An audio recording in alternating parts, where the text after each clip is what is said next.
നമസ്കാരം. നമ്മുടെ ലോക്സഭാ തെരഞ്ഞെടുപ്പ് ആരംഭിച്ചിരിക്കുന്നു. തമിഴ്നാട്ടിലാണെന്ന് തെരഞ്ഞെടുപ്പ് നടക്കുന്നത്. അവിടെ നടക്കുന്ന വോട്ടെടുപ്പ് എന്ന് പറയുന്നത് EVM വഴി തന്നെയാണ്. EVM എന്ന് പറഞ്ഞാൽ ഇലക്ട്രോണിക് വോട്ടിംഗ് മെഷീൻ എന്നാണ് അതിൻ്റെ പേര്. ആ EVM വഴിയാണ് നമ്മൾ കുറേ കാലം കൊണ്ട് വോട്ട് രേഖപ്പെടുത്തുന്നത്. അതായത് ഇലക്ട്രോണിക് മെഷീനിൽ കൂടിയാണ് നമ്മൾ വോട്ട് രേഖപ്പെടുത്തുന്നത്. എന്നാൽ നമ്മുടെ കേരളത്തിൽ ഈ അടുത്ത കാലത്ത്, അതായത് ഇന്നലെ കാസർഗോട്ട് ഈ EVM കുറിച്ച് വലിയ പരാതി ഉയർന്നു. അത് BJPക്ക് മോക്ഡ്രിൽ നടത്തിയപ്പോൾ BJPക്ക് ഒരുപാട് വോട്ട് വീണു. അതുകൊണ്ട് ഇത് വിശ്വാസ്യതയില്ല. അതുകൊണ്ട് EVM എന്ന് പറയുന്നത് ഉപയോഗിക്കാൻ പാടില്ല. EVM ക്യാൻസൽ ചെയ്യണം. എന്നിട്ട് പിന്നെ പഴയതുപോലുള്ള ഈ ബാലറ്റ് പേപ്പറുകൾ ഉപയോഗിക്കണം എന്നൊക്കെ പറഞ്ഞുള്ള വാദങ്ങൾ ഉയരാൻ തുടങ്ങി. ഒന്ന് ആലോചിച്ച് നോക്കുക. എന്തൊരു പരിഹാസ്യമാണ്, എന്തൊരു പിന്തിരപ്പൻ ചിന്തയാണ് ഇതെന്നാണ് എനിക്ക് തോന്നുന്നത്. നമ്മുടെ തിരഞ്ഞെടുപ്പ് പ്രക്രിയയെ മുഴുവനും അട്ടിമറിക്കാൻ വേണ്ടിയുള്ള, തകർക്കാൻ വേണ്ടിയുള്ള ഗൂഢശ്രമത്തിൻ്റെ ഭാഗമാണ് ഈ ആരോപണമെന്നാണ് എനിക്ക് തോന്നുന്നത്. എൻ്റെ വിലയിരുത്തൽ അതാണ്. കാരണം നമ്മൾ വർഷങ്ങളായിട്ട് നമ്മൾ EVM ഉപയോഗിക്കുന്നുണ്ട്. അതിൻ്റെ കൂടെ പിന്നീട് അതിനുശേഷമാണ് പിന്നെ VVPAT വരുന്നത്. അതായത് നമ്മൾ EVMൽ വോട്ട് ചെയ്യുമ്പോൾ ആ വോട്ട് ചെയ്യുന്നത് ഈ VVPAT എന്ന് പറയുന്ന മെഷീനിൽ കൂടെ രേഖപ്പെടുത്തുകയും അതിൽ പ്രിൻ്റായിട്ട് മാറുകയും ചെയ്യും. അപ്പോൾ ഈ EVMൽ എന്തെങ്കിലും തകരാറുണ്ടെങ്കിൽ കൃത്യമായിട്ടും അത് പ്രിൻ്റായിട്ട് വരുമ്പോൾ അതിൻ്റെ തകരാറ് മാറി കിട്ടും.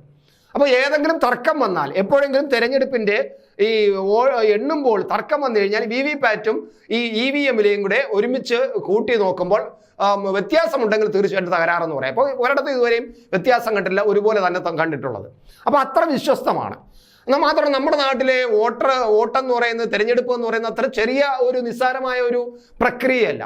എത്ര മനോഹരമായ, എത്ര ചടുലമായ, എത്ര കൃത്യമായ പിന്നെ തയ്യാറെടുപ്പുകളിലൂടെയാണ് നമ്മൾ തിരഞ്ഞെടുപ്പ് നടത്തുന്നത്. അറിയാമല്ലോ, നമ്മുടെ നാട്ടിൽ ഒരു 2, 3 അല്ലെങ്കിൽ 5 വോട്ടർമാരുള്ള ചെറിയ പിന്നെ കാട്ടിനുള്ളിലെ പ്രദേശത്ത് പോലും, എനിക്ക് തോന്നുന്നു തുരുത്തിലൊക്കെ വളരെ കുറച്ച് പേരാണ് നമ്മുടെ കേരളത്തിലുള്ളത്. ഛത്തീസ്ഗഡിലും അതുപോലെ രാജസ്ഥാൻ അങ്ങനെയുള്ള സ്ഥലങ്ങളിലൊക്കെ ഒരാൾ, ഞാൻ വാർത്ത വായിച്ച ഓർമ്മയുണ്ട്, ഒരാൾ മാത്രം ഉള്ള ഒരു ഗ്രാമത്തിൽ 5 പേരുന്ന ഉദ്യോഗസ്ഥന്മാർ തലയ്ക്കും തലേ ദിവസമേ യാത്ര ചെയ്ത് അവിടെ ചെന്ന് ഒരാളിൻ്റെ വോട്ട് ചെയ്തിട്ട് തിരിച്ചു വന്ന സമ്പ്രദായമുണ്ട്. നമ്മളത് കണ്ടതാണ്, നമ്മൾ രാജ്യത്ത് കണ്ടതാണ്. അത്തരത്തിൽ നമ്മുടെ തെരഞ്ഞെടുപ്പിന് അത്ര വളരെ ബൃഹത്തായ ഒരു സംഭവമായിട്ട് നമ്മൾ കാണുന്നത്. ഒരാളിൻ്റെ വോട്ട് പോലും നശിപ്പിക്കാതെ ആ ഒരാൾ താമസിക്കുന്ന സ്ഥലത്ത് ഉദ്യോഗസ്ഥന്മാരെ എത്തിച്ച്, അത് ഒന്നിലധികം ഉദ്യോഗസ്ഥന്മാരെ എത്തിച്ച് അവർ ദിവസങ്ങളോളം എടുത്ത് അവിടെ എത്തി വോട്ട് ചെയ്യിച്ച് തിരിച്ചു വരുന്നു. അതാണ് നമ്മുടെ തിരഞ്ഞെടുപ്പ് പ്രക്രിയ. അത്ര ജനാധിപത്യ സമ്പ്രദായത്തിലുള്ള തിരഞ്ഞെടുപ്പ് പ്രക്രിയയാണ് നമുക്കുള്ളത്. അതിനെ അട്ടിമറിക്കാനാണ് ഈ VVPAT പിന്നെ വിവാദം ഉണ്ടാക്കിയിരിക്കുന്നത്.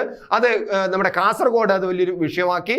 എന്നാൽ കാസർഗോഡ് അതിൻ്റെ ഉദ്യോഗസ്ഥന്മാരും അതുപോലെ തന്നെ സാങ്കേതിക വിദഗ്ധന്മാരും ഭാരത് ഇലക്ട്രോണിക്സ് ലിമിറ്റഡ് എന്ന് പറയുന്ന ബെല്ലിന്റെ ഉദ്യോഗസ്ഥന്മാരും ഒക്കെ വന്ന് പരിശോധിച്ചപ്പോൾ യാതൊരു കുഴപ്പവുമില്ല. വെറുതെ പിന്നെ പ്രചരണം നടത്തുകയാണ് ചെയ്തിരിക്കുന്നത്.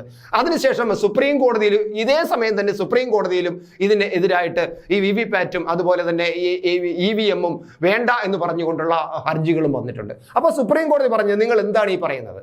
നമ്മുടെ ഇലക്ഷനെ അട്ടിമറിക്കാൻ വേണ്ടിയാണോ നിങ്ങൾ ഈ ശ്രമം നടത്തുന്നത്? എല്ലാത്തിനെയും എതിർക്കരുത്, വരുന്നതിനെ മുഴുവനും നിങ്ങൾ എതിർക്കരുത്.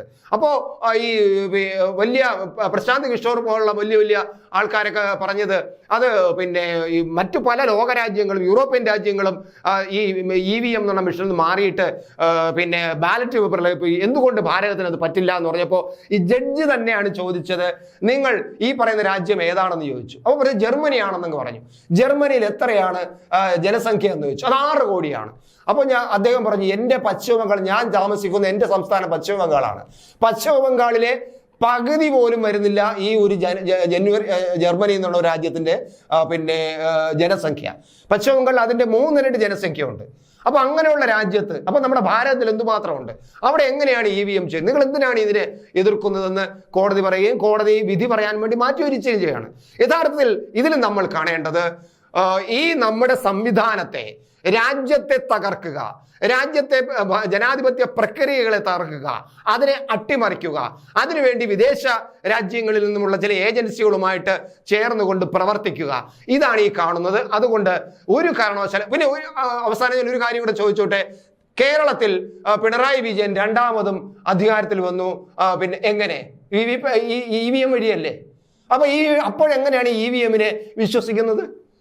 അപ്പൊ ഇപ്പൊ മോദിയെ ജയിച്ചു വരുമെന്ന് കണ്ടപ്പോൾ EVM-നെ കുറ്റം പറയുകയും അതിനെ എതിർക്കുകയും ചെയ്യുമ്പോൾ പിണറായി വിജയൻ രണ്ടാമത് ജയിച്ചു വന്നതും ഇപ്പോ പിന്നെ ഭരണ തുടർച്ച വന്നു അവകാശപ്പെടുന്നതും അഹങ്കരിക്കുന്നതും EVM വോട്ടിൽ കൂടെയാണ്. അപ്പൊ EVM കൊള്ളാം അല്ലെ? എന്നിട്ട് കർണാടകയിൽ ഇപ്പോൾ കോൺഗ്രസ് BJP-യെ പരാജയപ്പെടുത്തിയിട്ട് പിന്നെ കോൺഗ്രസ് അധികാരത്തിൽ വന്നില്ലേ? അതും EVM വഴിയല്ലേ നിങ്ങൾ വോട്ട് ചെയ്തത്? അപ്പോ അന്ന് കൊള്ളാം. കർണാടകയിൽ EVM ഗംഭീരം. കാരണം BJP ഭരണകൂടത്തെ തകർത്തിട്ടാണ് അവിടെ കോൺഗ്രസ് അധികാരത്തിൽ വന്നത്. അത് EVM വഴിയാണ്. അപ്പൊ EVM കൊള്ളാം, അതിനൊരു തകരാറുമില്ല. പക്ഷെ ഇപ്പോ മോദി ജയിക്കും എന്ന് കണ്ടപ്പോൾ EVM മഹാകഷ്ടം. എന്തൊരു പിന്നെ ദുരിതമാണ് ഈ പ്രതിപക്ഷം എന്ന് പറയാതിരിക്കാൻ നിവൃത്തിയില്ല.